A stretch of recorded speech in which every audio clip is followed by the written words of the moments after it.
It's an honor to be here, especially on this Hindu Unity Day, to bring this common vision with the shared dharmic values that we have, and to do civic duty together. So thank you very much. Namaste.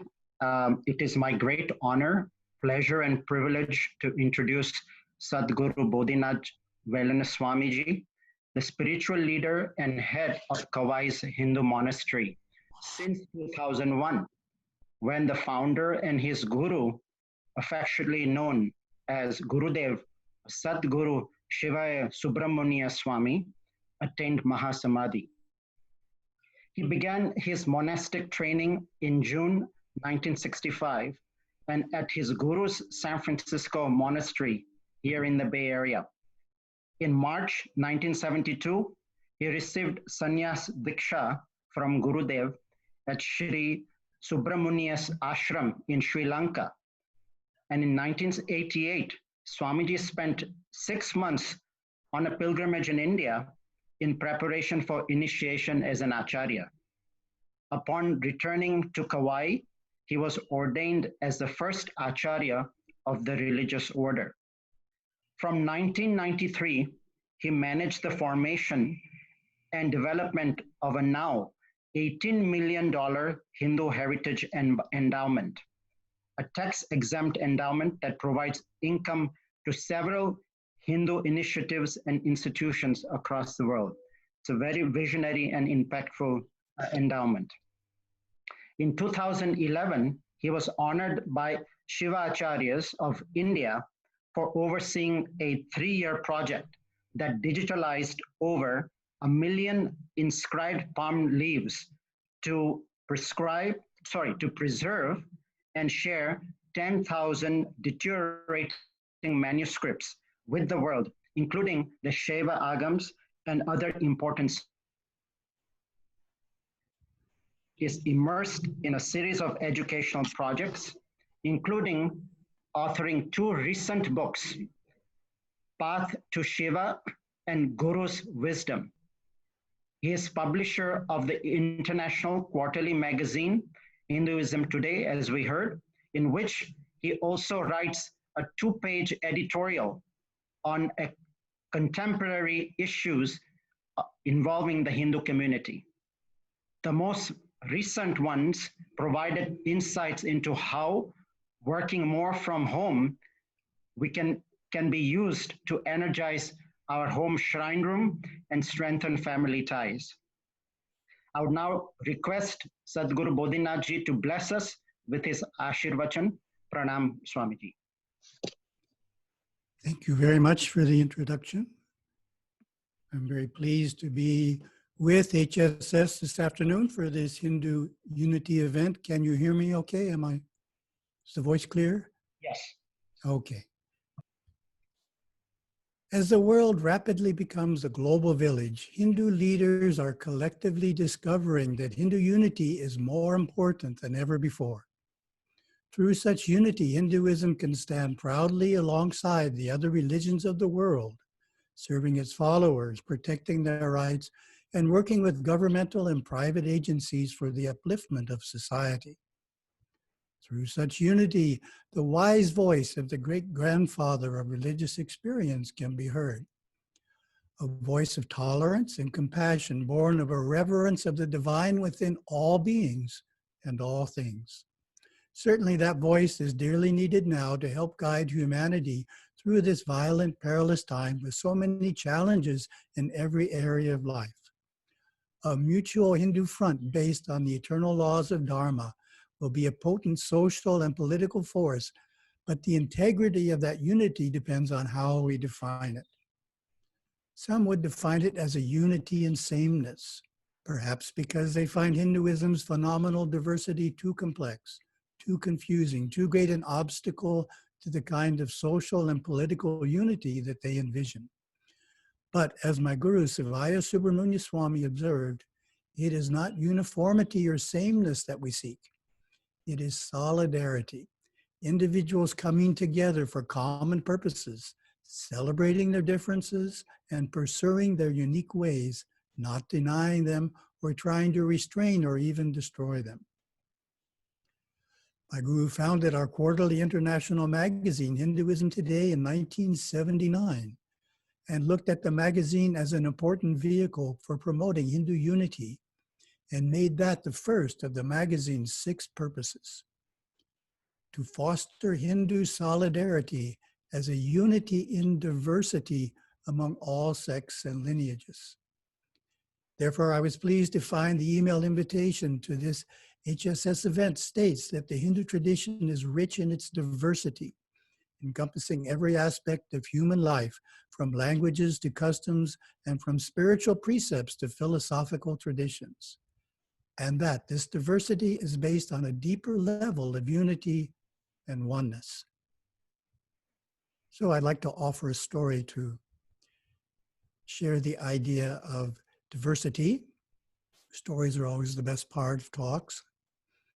It was very interesting. About 10 to 15 years ago, I was invited to speak at a number of temples in the US at Kumbhabhishekams, and the events I go to are usually in the South Indian communities. So these were at Vaishnava temples, which were temples to Venkateshwara.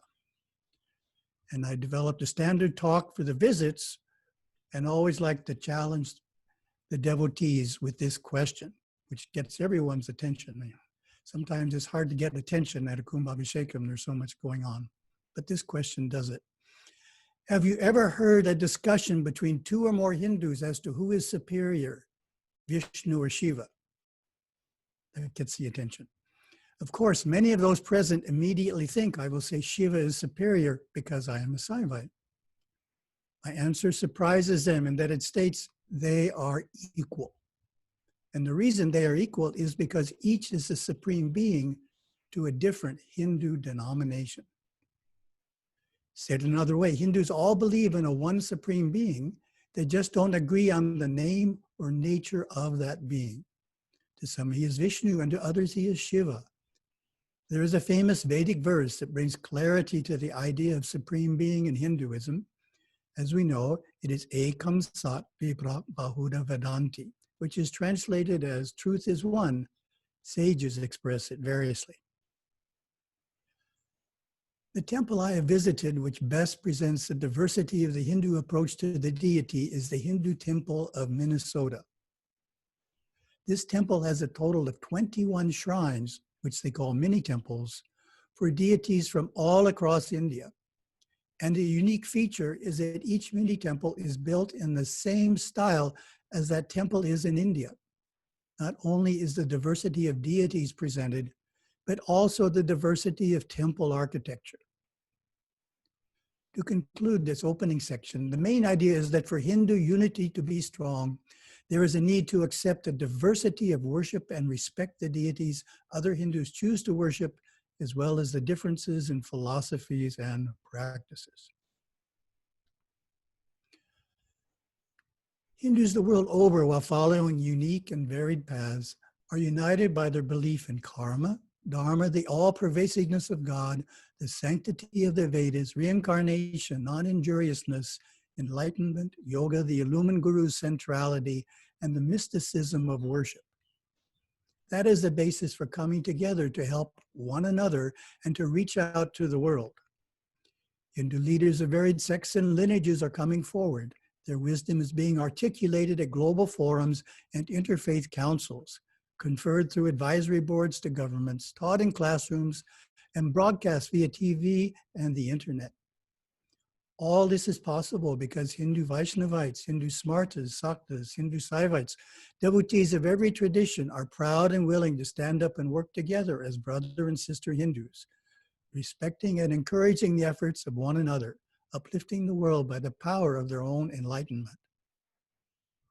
An important sharing I was able to do happened in June 2013. With the help of the Hindu American Foundation and Congressman Ed Royce of Southern California, I was the guest chaplain in the US House of Representatives and gave the opening prayer. This was shortly after the bombing at the Boston Marathon, and my text is making reference to that act of violence. May today's session of the House of Representatives, to which Americans rightly turn for leadership, be abundantly blessed by the Lord Supreme. Through personal introspection, a collaborative heart, and by God's all-pervasive grace, may the members present here, despite differing views and staunchly held convictions, find the wisdom to craft mutually acceptable solutions to our nation's challenges. The tragic Boston Marathon bombing, still vivid in all our minds, implore us to advocate the humanity of a nonviolent approach in all of life's dimensions. Hindu scripture declares without equivocation that the highest of high ideals is to never knowingly harm anyone. May we here in this chamber and all the people of our great nation endeavor to face even our greatest difficulties with an unwavering commitment to seek out and to find nonviolent solutions. Peace, peace, peace to us, and peace to all beings. The next idea is that in order to have a strong Hindu solidarity, members of the Hindu community need to be inspired about the value of their religion and committed to participation in it. For Hindus born and raised in the US, I have found that there are three key times in life when they can become disenchanted with Hinduism, which can lead in their adult years to being uninspired about it and not participating. I will explain what these times are, share a true story about each to illustrate, and suggest how parents and teachers can make a positive impact to improve the outcome. As all of you know, an important sharing of Hindu beliefs and practices that is taking place throughout the US is found in the 6th grade social studies textbooks. This, of course, is an area that HSS, through its Hindu Education Foundation, has been actively involved in since 2005. The 2005 materials were seriously flawed. I was told the story of a Hindu girl who became so embarrassed by the textbook's contents that she told her parents she no longer wanted to be a Hindu. The current textbooks are greatly superior to what existed in 2005, but still have a need for improvement. The material can make a Hindu child feel embarrassed about being Hindu. And embarrassed Hindu children can end up being less than enthusiastic about Hinduism as an adult. One way of supplementing the textbooks is for parents to speak in the school in which their child is enrolled. In this regard, I'd like to mention the experience of Milind Makwani with his daughter's school and the 6th grade social studies classes on India and Hinduism. Having been involved with other members of the HSS for years about how India and Hinduism were presented in those classes, he approached the school with his concern that what was taught in the books did not reflect actual Hindu experience. He offered to make a presentation to her class. The school accepted, and he was in fact able to address 350 6th graders and to hand out to each of them the History of Hindu India chapters written just for this purpose.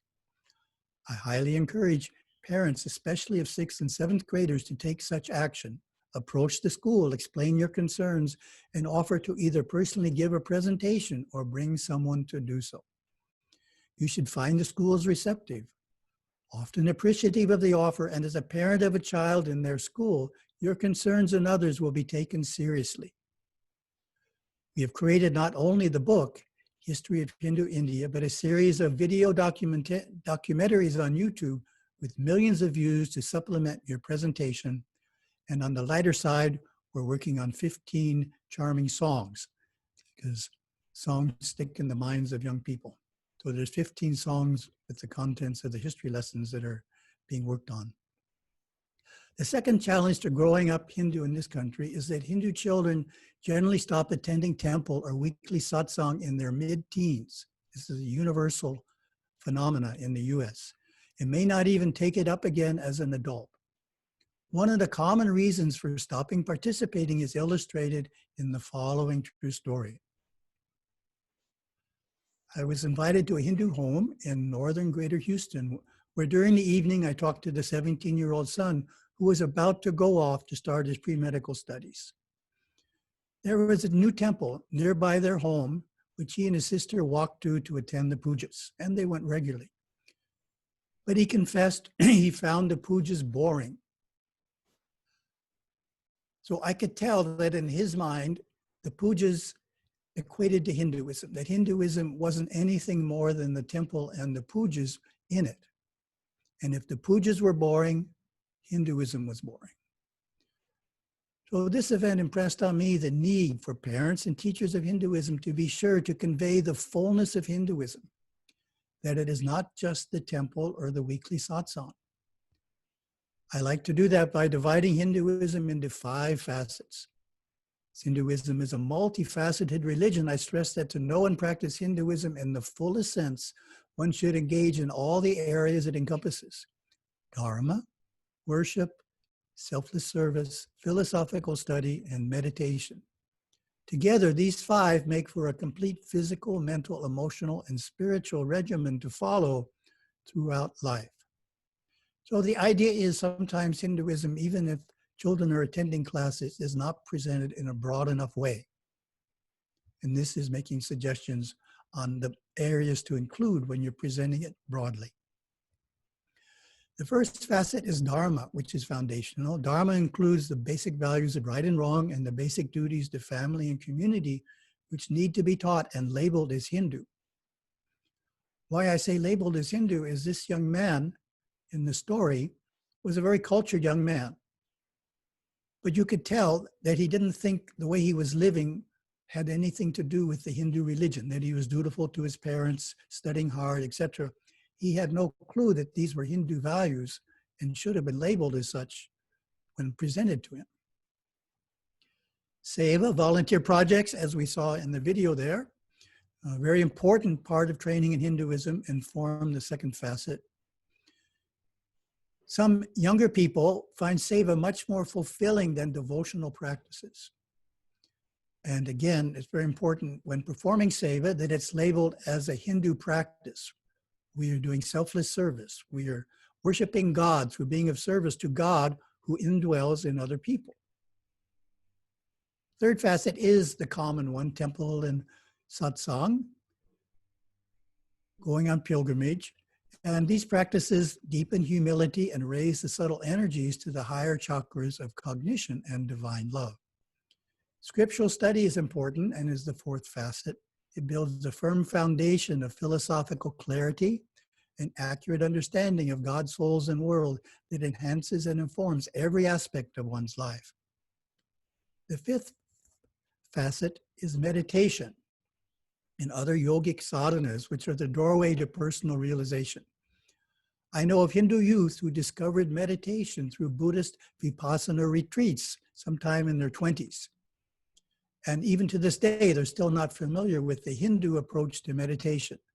To them, meditation is something that's done by Buddhists.